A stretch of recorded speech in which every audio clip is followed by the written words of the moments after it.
Hi, everyone. I'm Dan Batista. I'm the Executive Director of the Institute for Citizen-Centered Service. Delighted to have all of you join us today for a very exciting, I guess, reveal, if you will, of the incredible insights from our latest Citizens First study, Citizens First 2023. In just a minute or so, I'm going to hand it over to my colleague, Michal Jong, our Director of Research, who will introduce our guest speaker from Angus Reid. Before I do that, I want to acknowledge all of our supporters, subscribers, partners who have and continue to invest in this important work. Without you, we simply could not undertake these studies. And in fact, this year marks the 25th anniversary since the ICCS first undertook its very first Citizens First study all the way back in 1998. So we're delighted to get going with today's webinar. And with that, I will pass it over to Michal Jong. Thank you, Dan. Just as Dan said, my name is Michal Jong, and I'm the ICCS Director of Research. I'll be very brief, and first and foremost, let me thank all of you for joining this session, during which we will go over the highlights from Citizens First 2023. The overarching objective of this study was to provide actionable insights based on what Canadians are saying when it comes to their service experience and expectations, as well as to examine areas of particular importance and interest to government service providers, such as digital services. And it is our hope that these insights will then lead to better service and higher levels of satisfaction. And I would just mention that while today's presentation will give you the highlights of the study, you can go to our website at citizenfirst.ca to purchase the full national report based on the results. So in just a moment, I will hand it over to Andrew Granville from Angus Reid, with whom the ICCS has been privileged to collaborate on this study, who will take you through the highlights of the survey results. But before we proceed, I just wanted to go over a couple of technical points. At the end of the session, we will leave some time for questions and answers, and you can ask questions at any point during this webinar by clicking on the Q&A icon and typing them into the panel that opens. And the session is also being recorded, and we intend to post it on our YouTube channel within the next few days. So if you're interested in watching it again or sharing it with your colleagues, I encourage you to be on the lookout for that. So now let me hand it over to Andrew Granville from Angus Reid to take us through the results of Citizens First 2023. Thank you, Michal. So just to set it up, the objectives here. This is a study that's been going on for 25 years, which is absolutely fabulous to have that context, to have that depth of understanding to locate this in a historical setting. In this study, the main themes are: what are the drivers of satisfaction by channel? What are the challenges associated with creating this seamless multi-channel experience? What are citizens' expectations in terms of service standards? What aspects of the service delivery have the biggest impact on satisfaction with government services overall? We touched briefly on the COVID-19 situation and how people thought that was handled. And then also we touch on briefly artificial intelligence and chatbots in the delivery of government services. Now, there is a kind of sister project to this called Business First, which is undertaken, again, over multiple years, focused on business representative satisfaction with and expectations of service from government. But we're going to focus today on the study that was done with the general public. We did a national sample, and that's what I'm going to speak to today. So representative of the total Canadian population. But we did do specific studies or separate samples within the Yukon, Northwest Territories, British Columbia, the region of Peel, the city of Toronto, the province of Ontario, and the province of PEI. So they all had their own special samples in addition to the national sample. So this study had two real components: the national survey, which we'll speak to today, and then the jurisdictional survey. They covered slightly different topics. The surveys The data was all collected between June 21st and August the 2nd of this year. And for the national survey, we had a representative sample of Canadian adults 18 plus, 1,020 of them, representative according to the population based on age, gender, region, and education. And then additionally, we had a jurisdictional survey, which is a sample of respondents in each of those subscribing jurisdictions for a total of 6,347 Canadians. Most of it was online, as well as some telephone interviews in PEI, Northwest Territories, and the Yukon. Now, for the national survey, if you're looking at these numbers and let's say it's 50% is the answer, and then you see another group that's 53%, well, that's well within the margin of error. So 50 plus or minus 3% is the margin of error around here. So don't get excited about 1 or 2% differences. It's really got to be a little larger than that to be meaningful. But we've got a lot of really interesting data to go over with you today. And I'd like to just start out with 5 key findings. First of all, there's been a definite decline in satisfaction with government services across the board. And when I say across the board, I mean at the national, at the provincial, at the regional, and at the municipal levels. And all of those areas, satisfaction is significantly down. But we need context. And in this case, the 25-year history of this study is very helpful as well. But this decline is part of a larger pattern of social sourness, I'm calling it, or where there's a certain angst, and we'll dive into that. But it's important to understand that this satisfaction is part of a bigger picture.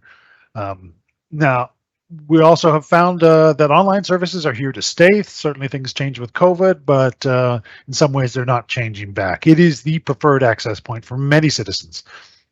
And then while online is really the future, people are generally not too keen on apps and chatbots based on their experiences to date. And really, ultimately, what we find in terms of what drives satisfaction is when people get their needs met quickly and easily without friction, they're satisfied. But unresolved questions and long waits really drive dissatisfaction. Let's start off with service reputation. Here we see this pattern that we'll see occur time and time again. So this is going from all on the far left all the way over to the far left is 1998. All the way over to 2023 in the far right. You can see between 2020 and 2023, we saw a precipitous fall in satisfaction at all levels. So the different colors of line, the darkest is municipal with the squares on it. The orangey one with the diamonds is regional. The triangles is provincial, and the red or the blue dot rather is federal. But you can see the decline is very significant in all of them, even more so on the federal and provincial levels. Now, what's interesting about this is we saw a big dip in satisfaction in 2008 when there was a recession and there was a lot of angst in the air. And when we look at where we're at now in terms of the ratings at about 48 for the federal government, and we look back to 1998, we're almost at exactly the same spot. So it's like we've come full circle over these 25 years. Now, we do see other indicators of a general pattern of dissatisfaction. So the Angus Reid Institute, which is a sister organization of ours, it's a charitable trust that does public opinion research in the public interest, tracks perceptions of the provincial governments. And the performance rating of the provincial government has gone down quite considerably over that same period of time. So it's not just, again, the delivery of the services, but it's a general perception of how the government's doing. But it's not just the government. If we look south of the border, there's a public domain study called the American Customer Satisfaction Index, and it shows a very similar pattern of decline in satisfaction over the same period of time. And then they have a wonderfully named U.S. National Customer Rage Survey, and it shows an increase in both rage and incivility in customer experience counters. So it's not just happening in Canada, and it's not just happening in the government.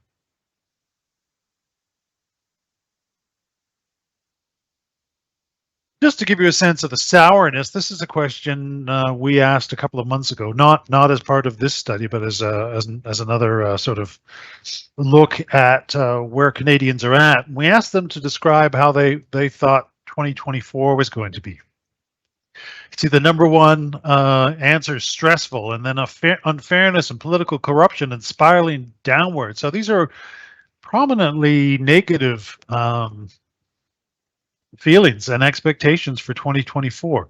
Now, we do see some positive things like embracing diversity and inclusiveness, but we've also got out of control at 6 out of 10, and intolerance and things like getting better all the time, or peace, order, and good governance. Not something that the majority are thinking about is describing what's coming. So, again, important context to understand that this service decline is part of a bigger picture.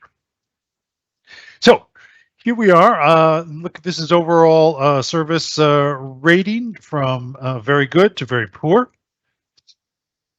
And what we see is a pattern of decline. So if you look at the top bar, 2020, we can see that just over 60% were satisfied. So that's the dark blue on the far right, the darker blue.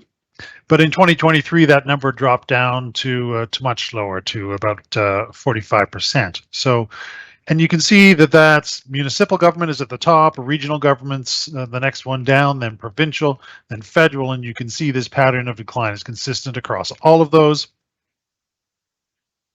But even more so for the federal and provincial governments. If we look at channel usage, so what we see here is this is going from 2014 on the far left to 2023 on the far right.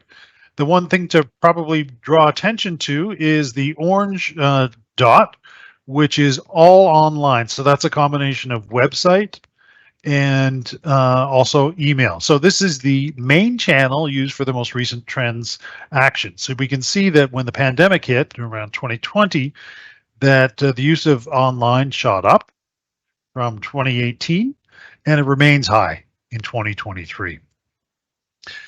We saw that the office visits, which is the kind of brown triangles, went down, not surprisingly, considerably during the pandemic, and really hasn't bounced back up quite that far. And even use of the phone appears to be down from 2020, and people are definitely moving, and again, towards that online situation. As one of the respondents said, the majority of services should be available online in this day and age, even if it's not possible online, through the phone with a reasonable wait or hold times, not exceeding 5 to 10 minutes. And we'll come back to that timing issue a little bit later, because the gap between expectation and what people are experiencing is quite significant. Now, of those people who did not use the service online, so they didn't choose website as one of the options, we asked them if they were aware whether the services were available online. And we do see that amongst those who chose not to use online services, that the significant portion of them were aware and just simply chose not to. So on one hand, we can see an opportunity for online usage to increase quite significantly, but at the same time, this tells us that there are people who are aware and simply choose not to use the online option, and so there will be a natural limit to the percent of the population that will choose online. Although I think we're a ways away from there now. So this is from light blue is 2018 through to the darkest blue is 2023. We can see again increase in online and a decline in satisfaction across each of those channels. So again, the satisfaction is not limited to one particular level of government. It's across all, and it's not limited to one channel. It's across all. So again, back to the uncertain and unsettled and interesting times that we currently live in as the context.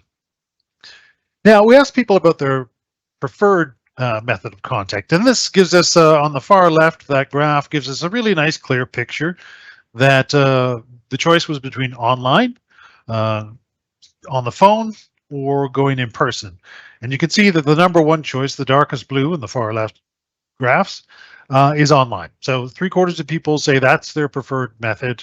Then for second, it's largely telephone, and then third place largely goes to an in-office visit. Now, again, there are some who would prefer in-office straight out of the gate, and some who would prefer telephone straight out of the gate, but really it's a majority picking online. Now, what's going on with that? We asked people then, we presented them with a list of words like convenient, easy to access, confusing, safe, frustrating, and so forth, and asked them to pick those words that they felt describe the contact method that they selected. And so we see that online is seen as convenient, easy to access, whereas that's not very commonly selected as describing on the phone or in person. However, with online, one of the negatives is worrying about privacy, and then also whether or not the website is or access point is confusing. People generally see it as safe, although that's generally true across the board.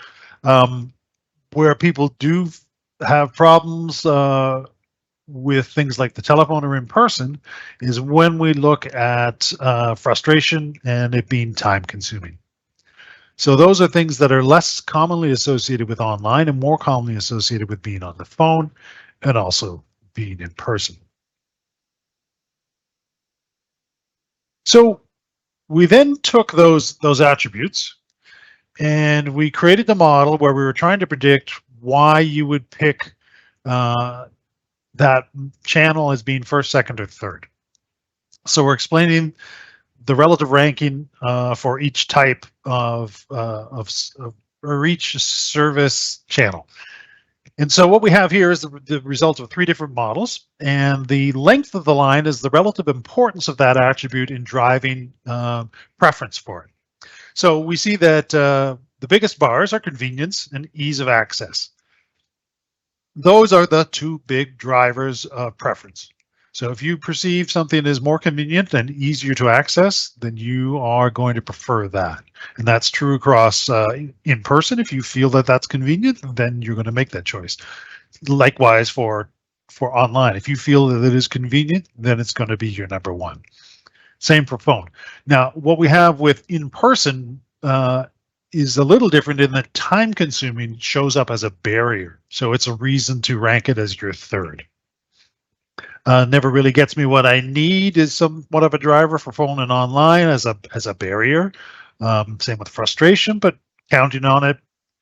But I think our real takeaway here is that it's really all about convenience, ease of access, and in the case of in-person, people choosing not to prefer it because they perceive it as time consuming. So it really is all about speed and being frictionless. Then we asked people about their preference for interacting with government services online, and whether they prefer to use a website or an app. And some people just don't want to do it online, so they've chosen neither. But we can see that the website to app ratio is significantly tilted in favor of the website. More people are interested in websites than in apps. We asked them some attitudes towards apps, and I think they tell us a lot of why fewer people are picking apps. So the first one is this is from strongly disagree to strongly agree, the dark blue being strongly agree, the orange to red being strongly disagree. People say, I don't like to have to find and download an app when I want to access a government service. Now, remember we just saw that preference for channel was driven by speed, essentially, and convenience. So if you have to make an extra step, find an app, download it, that is not as convenient and as quick. So a lot of people saying they don't want to do that. Also, people tending to agree that they find it frustrating when there are separate apps for the different services they offer. Now, there are a few people that agree that apps are better than websites because they don't have to search around to find what I want. But you can see that that's a relatively small proportion of the population. That's basically it's a quarter that feel that an app is more convenient. So there's not necessarily a lot of Canadians that are clamoring to have their services delivered through an app. Now, we asked also about chatbots and said, have you interacted with them? So this is the far left upper corner. The 76% or 3/4 have interacted with a chatbot either to their knowledge or based on their perceptions. 2/3 would say they're familiar with chatbots, but it's really only a quarter that say that they are willing to interact with a chatbot the next time they're accessing government services. So yes, I've heard of them. I do know something about them, and no, I don't want to actually use one. And why is that? Well, let's look over at the words used to describe chatbots on the far right. They're seen as frustrating, awkward, unpleasant, and even makes me feel uncomfortable. There are some, of course, who feel that chatbots are easy to use, efficient, and effective. So there are people who have some positive attitudes towards it, but you can see for the most part, they're negative and frustrating, awkward, unpleasant, and uncomfortable is hardly the kind of perception that you really want your services linked to. It's a negative, very much a negative brand perception. And amongst those who've used a chatbot, how would you rate your interaction with it? Well, very few would rate it as very good or even good. So that's not exactly a ringing endorsement. We look at service experience. We have here an index that is calculated out of 3 different items. One is whether or not you were satisfied, whether you felt that you were getting the best service that you would get anywhere, and whether the service exceeded your expectations. That's nice because it gives us a sense of where they're at, whether they feel that they're getting the best, and whether or not it met expectations. Oops. There we are. So the general pattern, jurisdictional average, so across all of the jurisdictions, what's the average satisfaction score? It's currently 57. That's down from 65 in 2020. And we see that same pattern of decline across each of the attributes, rolling up to see this overall decline. And here we have it in context, but going back to 2014. We can see that the things are significantly down. That things have been quite stable over the prior 7 years. Then we see a definite decline in the past couple. We see it here. It is the actual data for each of the components. So we can see it's across the board. What we can notice that the service equals the best service offered anywhere. Most people do not agree with that.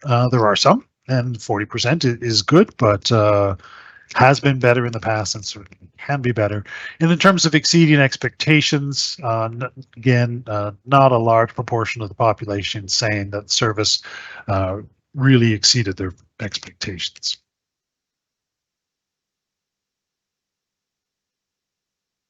So one thing is we asked about specific service encounters. So we asked about your last one, and then we asked specifically about what it was. And I think the notable thing here is that when we look across everything from yard waste to drinking water to snow removal, the satisfaction is down across the board. So again, back to the original point of, yes, we are seeing satisfaction down, but let's understand this happening in a context that there is a general angst, and we are seeing it.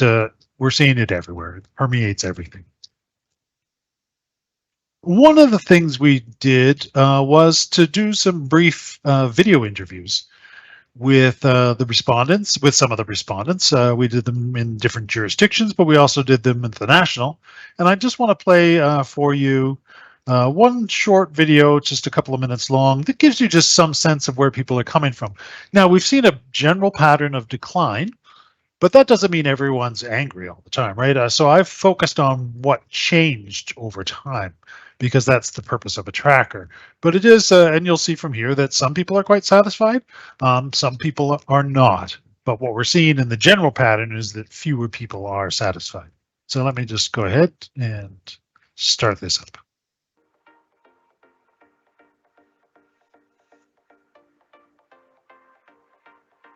We had a beautiful day, enjoyed every minute of our walks, saw stunning scenery, old growth forest. It was peaceful and quiet, and we loved every minute of it. Thank you. Overall, very positive experience both ways, particularly coming back into Canada. It was one of the bad things was the wait time. It took a long time to get an appointment, and I had to check every day to see if there was cancellations. It should have been an automated wait list.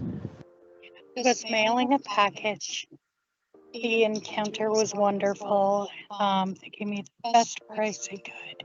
I learned that everything could be done online, so I actually avoided having to go anywhere. I just got the whole thing done over the website, and I had the health card mailed to me. The passport lady called us. She was very easy to work with. We made the process very simple. We even sent in the wrong information from one son, and she arranged it so that we could send it to the nearest passport office. I phoned regarding my CPP.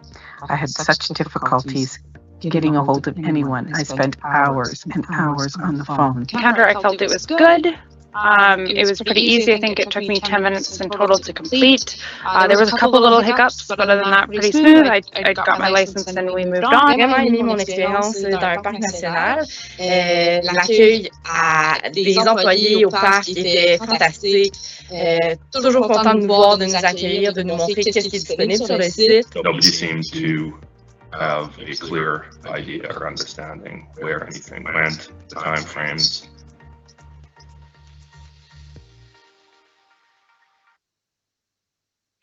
Okay, I think it's great to always hear, sort of straight from the consumer, and I think the video can be helpful in that way.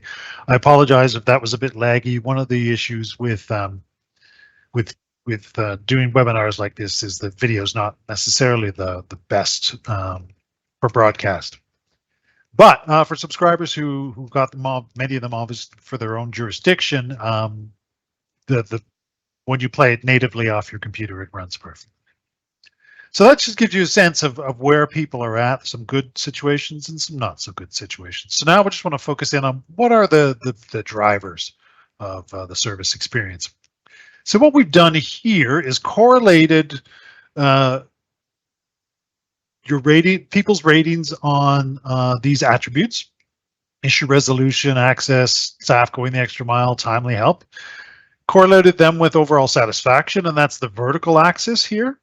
And then we have a rating on performance. So how satisfied were people with performance through that channel on each of these things. Now, so we have something like official language, which really has having the ability to access the service in whatever official language you want.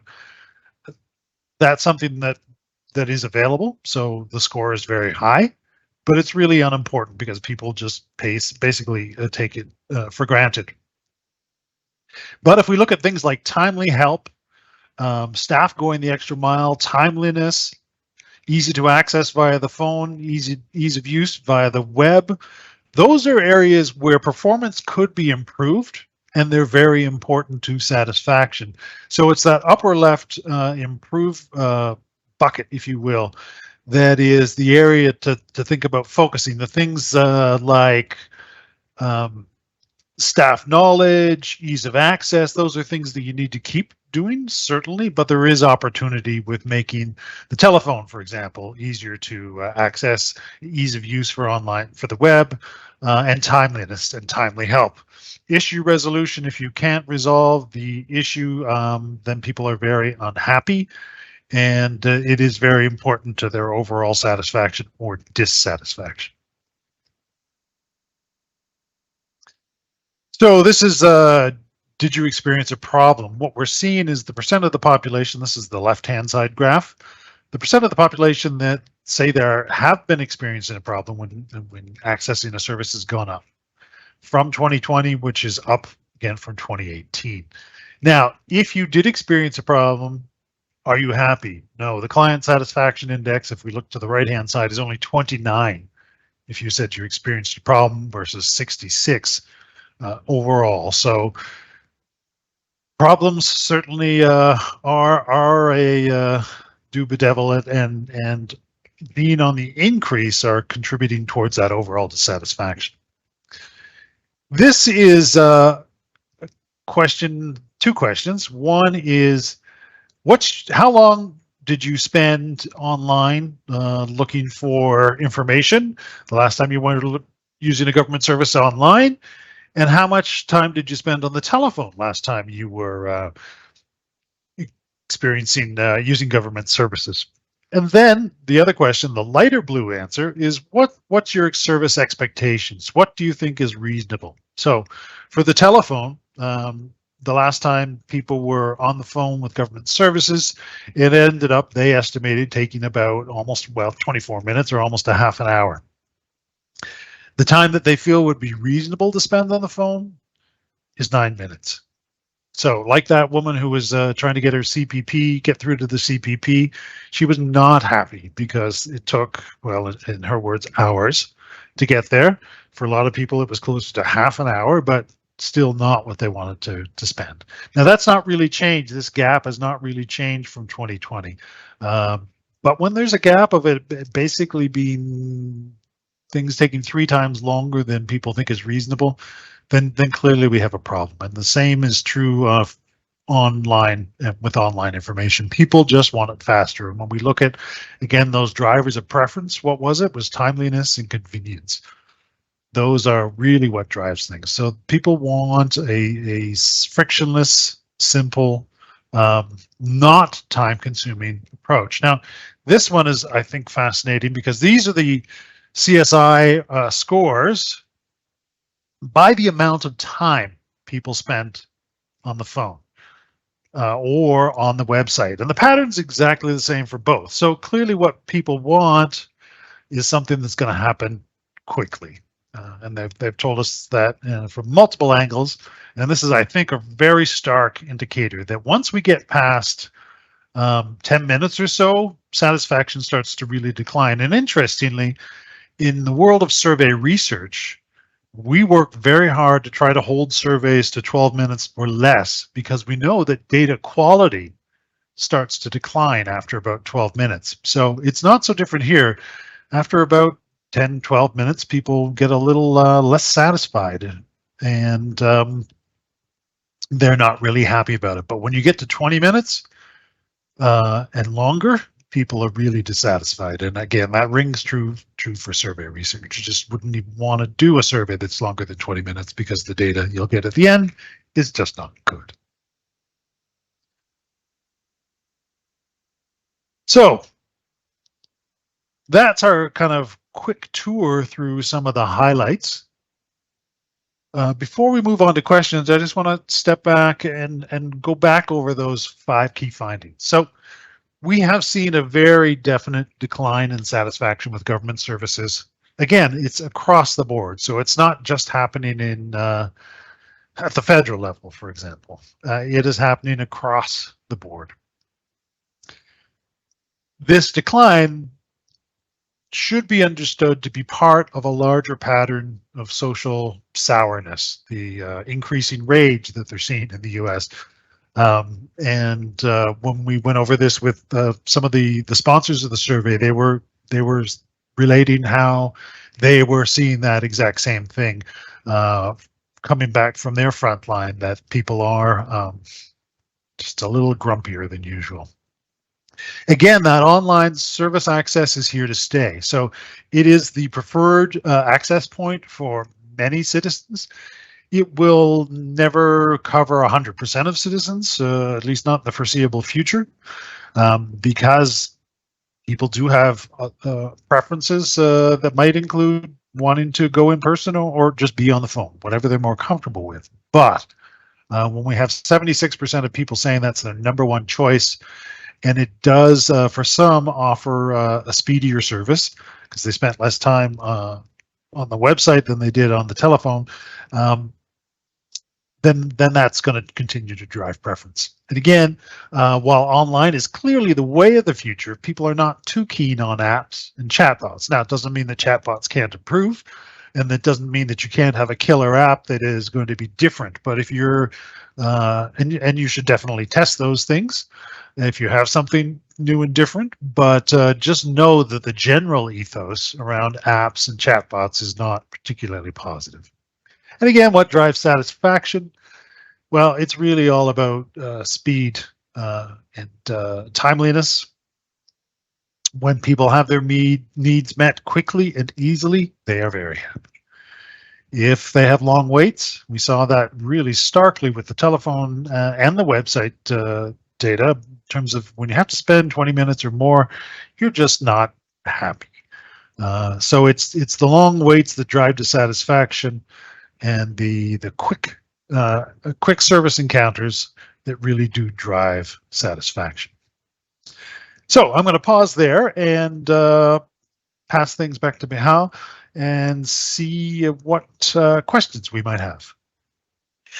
Thank you, Andrew, for this great presentation. And indeed, if the audience has any questions, again, please do click on the Q&A icon on your screen and type your question in. And we'll be happy to answer any questions that you may have.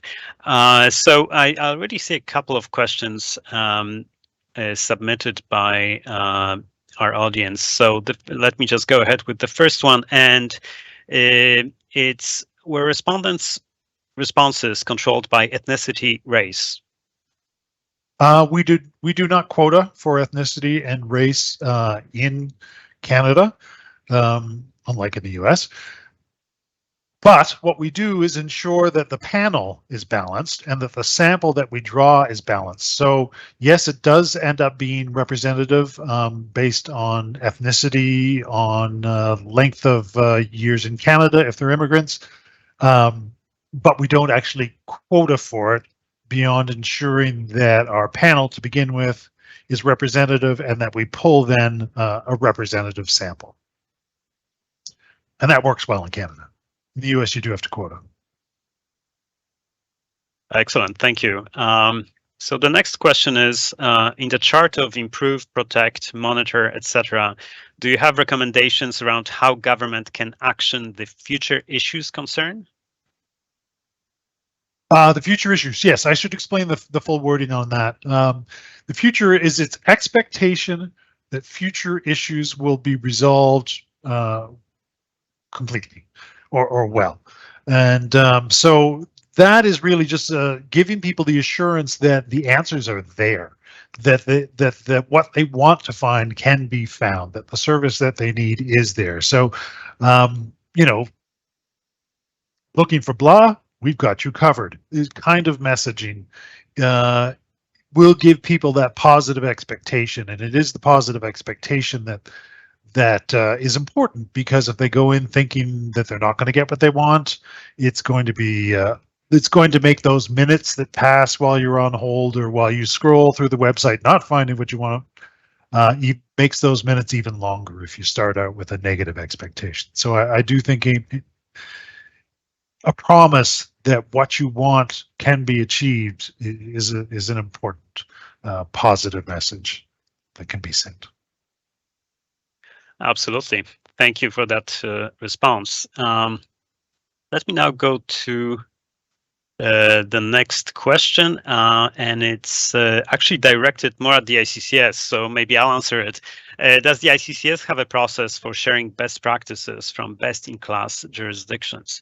And the answer is, if you are from the Canadian public sector and you're interested to know who is the best-in-class organization, you know, we can always check with them and to see if you know, they would be interested in you know, having their identity shared in connection with that high score that they would have received, and you know, in the vast majority of cases, people, especially if their scores are high, if they are best in class, classified as best in class, are more than happy to share, to be even contacted. So please do contact the ICCS if you're interested to know more about this, and we can see, we'll see what we can do.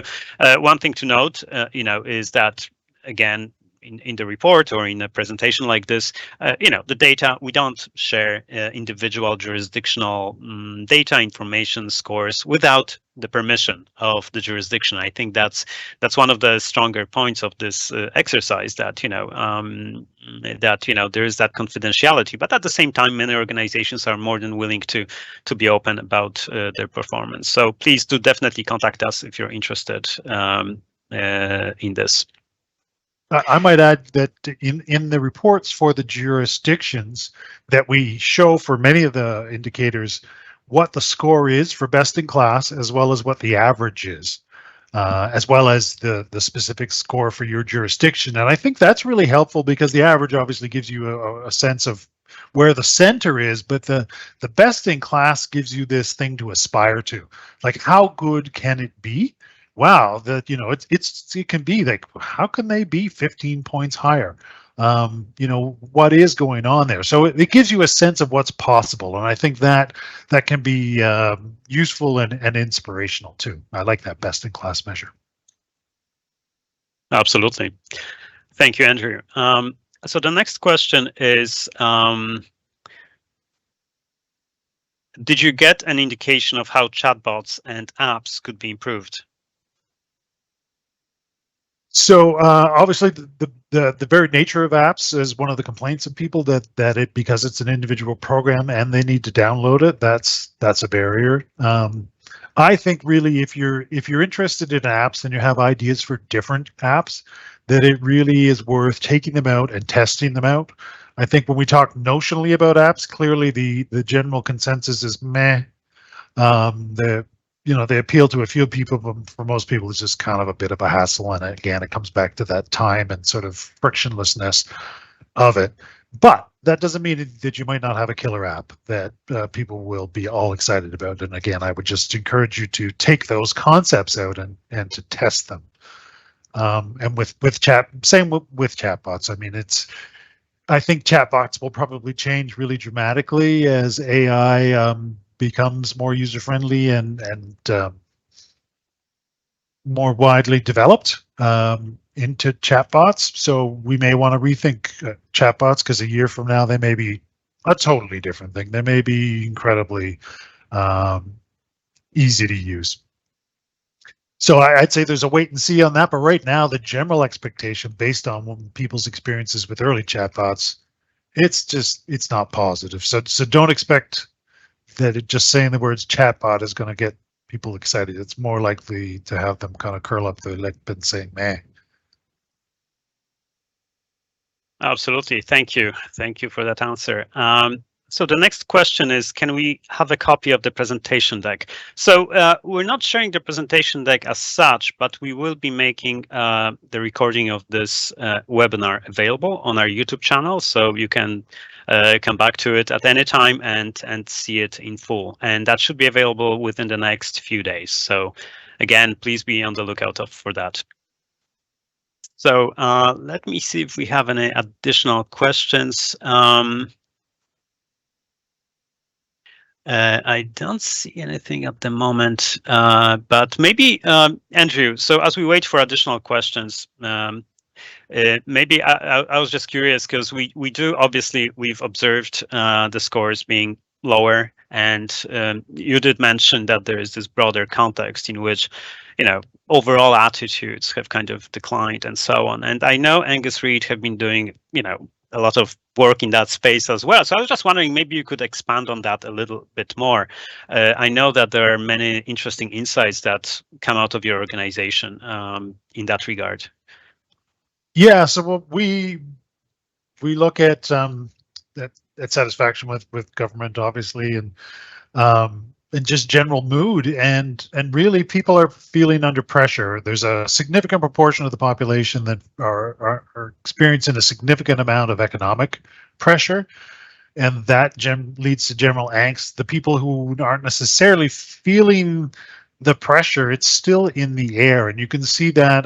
Well, when I showed you those bit of data from what people are expecting for 2024, I mean, those are pretty depressingly negative, and 80% saying they're stressed out. So we're seeing that kind of response, the general angst, right across the board.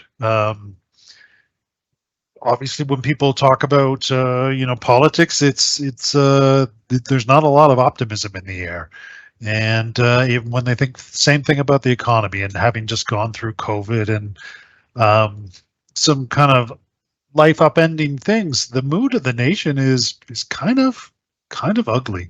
And I just did a speech on it, and frankly, it was just depressing to do, because we are in interesting times. We are in a bit of a stew, and there's no way to escape that. And as service providers, unfortunately, there's nothing you can do other than exist in this kind of difficult times.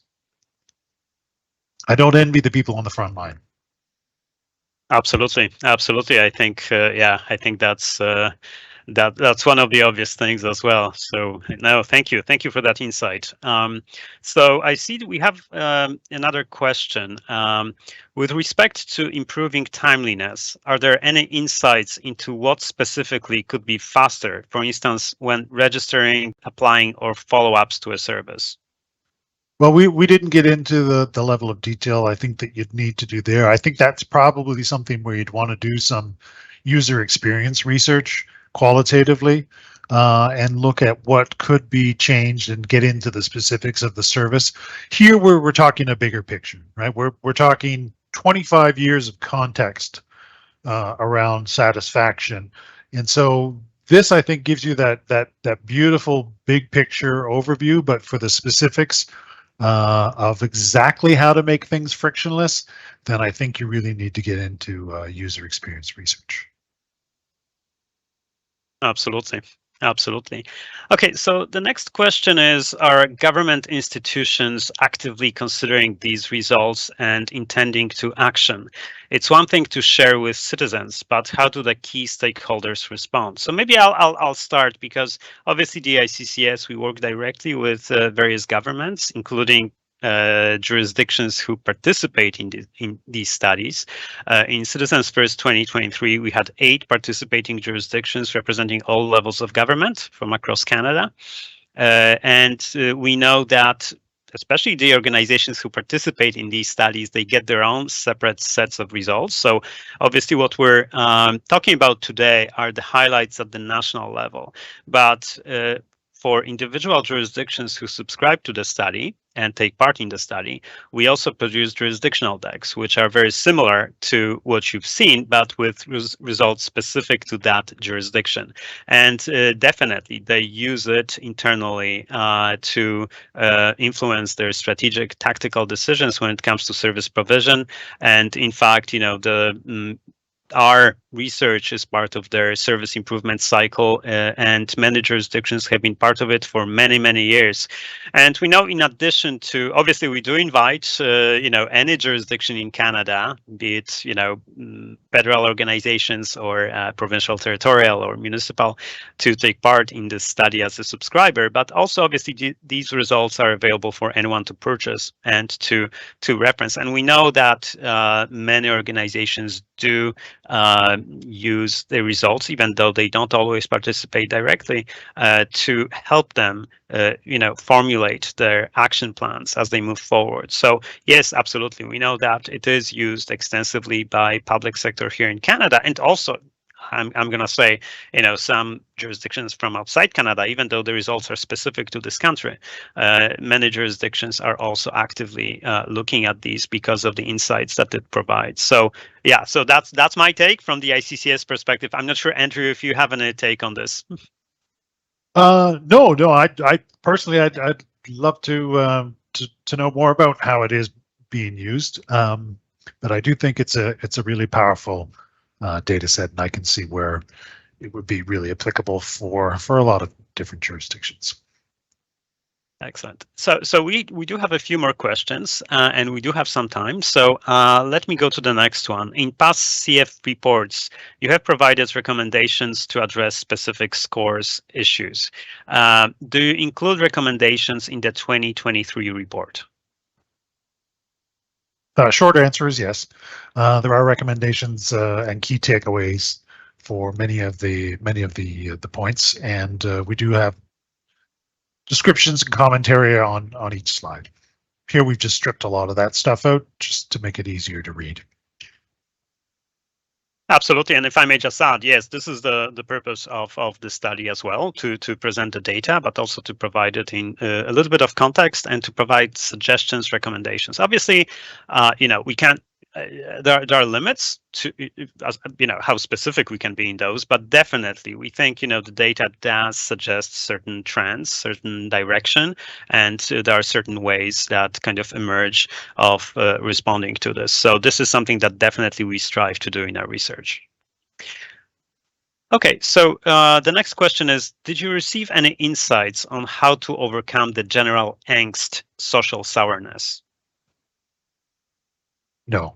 That's something bigger than all of us. That's a kind of general ethos that's going not just across our country and not just across North America, but in fact is across the world.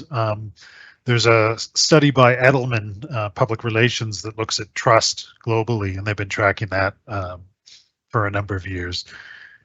And it's a wonderful portrait. If you haven't looked at it yet, search Edelman and Trust Barometer, and it just shows how fragile a lot of different countries are, how divided many places are. We're on the cusp of division compared to other places, but there are many countries that are really fractured. So this general sourness is something that's bigger than all of us.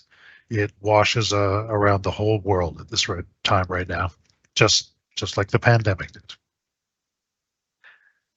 Thank you, Andrew. The next question is, from the method of contact preference slide that you shared, do you happen to have the age groups for each of those preferred choices? Yes, we do have the data on the age, and yes, it does follow the pattern that you might expect.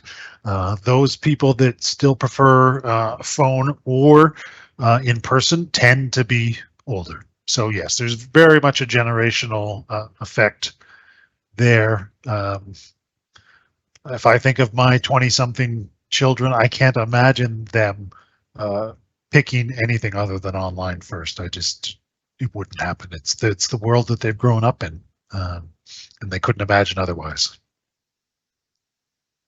Thank you. And the next question is, and maybe I'll ask if our executive director Dan Batista, who I hope is still on the line, may have some input on this. The next question is, I'm wondering why this research survey spans 25 years. Is this the norm?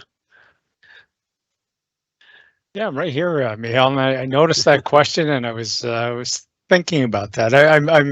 I'll answer it this way, if I understand it correctly. I mean, the research itself, yes, spans 25 years, but the methodology obviously has been fairly consistent, and obviously we can replicate it. But I think why we've done this is because it certainly illustrates that the work is never done. Right. If you look, and I sort of tempered my introductory remarks so that they didn't sound pessimistic, but it's almost like we're right back where we started. Right. And obviously, 1998 was very different from the world we live in 2023. But at the end of the day, the importance of having a series of studies is that it allows us to track progress, to see whether or not, in fact, at a national level, and even at a jurisdictional level, whether or not the level of effort, the investments, both in how we deliver service, the technologies we use, but probably most importantly, how we invest in the people, at the front lines, if that is paying off, right? And obviously there are challenges that we simply, and variables you can't control for. I think, as you said earlier, Andrew, there's no quick fix here, but we are fortunate that the leaders of the day back in the late 1990s, when they set off on this journey, recognized this should never be one-off type of work. There should always be a way to capture the score, to benchmark, to see whether or not we're progressing. And certainly you can see that. And it is powerful to see, over the years how we have slowly improved across the board, but certainly more recently things have soured, I guess is the word of the day. So that's why we do this. And obviously today we've talked about the Citizens First study for 2023, but we also conduct the business equivalent, Business First, and we do them kind of in alternate years,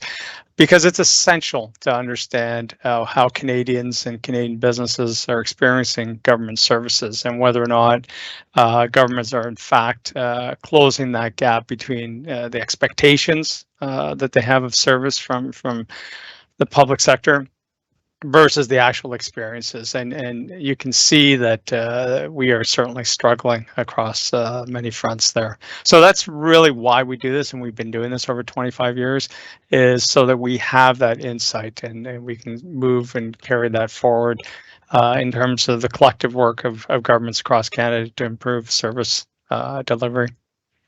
If I might just jump in, because part of the question was, is this the norm to have such a long and I would just say no, but I really wish it was, because I think this study is a really great example of the power of longitudinal learning, that by putting today's scores in context, if we didn't have the 2008 scores to understand that a recession can deal a blow, or if we didn't go back to 98 to see how low they can be, we'd think that the world, might have ended when we see the decline we did between 20 and 23. So I think the context that 25 years of investment in this is incredibly valuable. I wish more research would just continue on in that way and think longer term, because I think this is really a poster child for how to do it. Thank you both. And I see we're almost out of time, but I'm going to jump to the next question, because obviously we only have a couple of minutes. And the question is, how much extra detail is included in the full report? And I would say quite a bit. Obviously, during the presentation, what you see are some highlights of scores and so on, but there's a lot of kind of narrative and data interpretation in the report, that a lot of more insight based on the results and so on. So I would really encourage you to look at it as well. So I'm not sure, Andrew, if you would like to add anything to that. No, just to say that, there is a lot of detail behind this, and there's a lot that you can dig into. And if you have specific subgroups you wanted to look at, everything is possible. Because the data is available both in the report, but then also in the tabulations as well. So it's a rich data set, and you can mine it for a lot. We've just really scratched the surface here today. Absolutely. Thank you so much. And since we're almost out of time, let me just thank you, Andrew, for the great presentation. And thank you, Dan.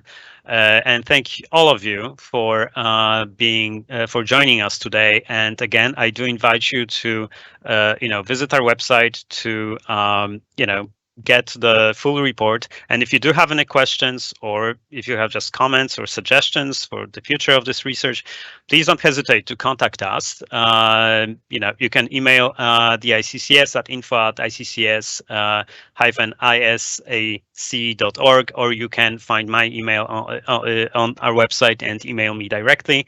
And we'll be very happy to hear from you. And, if you're interested in participating in future studies, we can also discuss that. So please don't hesitate to reach out. But in the meantime, thank you all, and have a great rest of the day. Thank you.